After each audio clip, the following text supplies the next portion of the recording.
See, these quarters, these isolation quarters, was where they would actually put the prisoners that, break rules, whether it's try to smuggle a letter or try to smuggle food for other prisoners. So basically, being a human being, being compassionate was very punishable.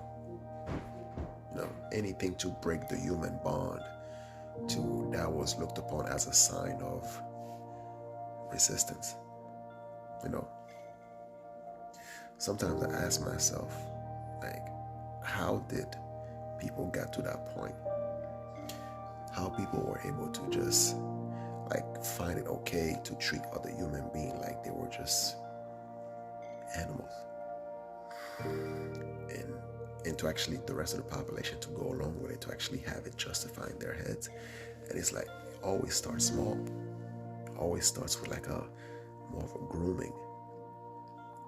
First, it's all about make you fear, having the fear of the others, and then the others supposed to be taken out of society to be re-educated. And then from there, it just continued to go on incrementally and all that stuff. And I'm looking at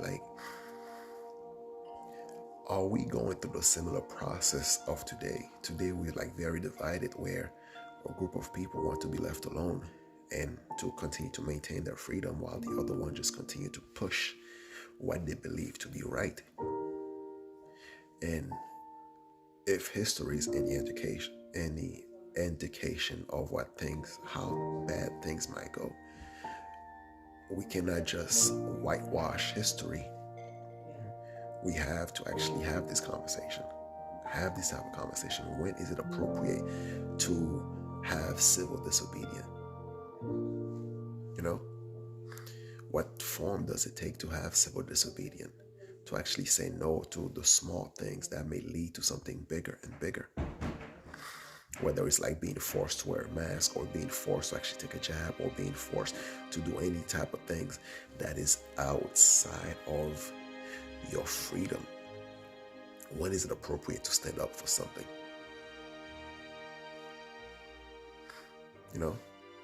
Sometimes I ask myself, during those turmoil, where would I stand in history? Would I be with the group of people that just find excuses to punish other people because they deem to be outside of the norm? Or would I be with the one that's actually stand for something and fight against that level of oppression? That's something I think everyone should ask themselves. How quickly do you fall for the status quo? How quickly do you fall in line with whatever is deemed to be appropriate at the time? And how quickly you actually try to force others to fall in line? Everything seems to be so bad, so divided. By the end of the day, where do you stand? Do you stand for freedom? Or do you stand for authoritarianism? I stand for freedom. Do no harm, but take no shit.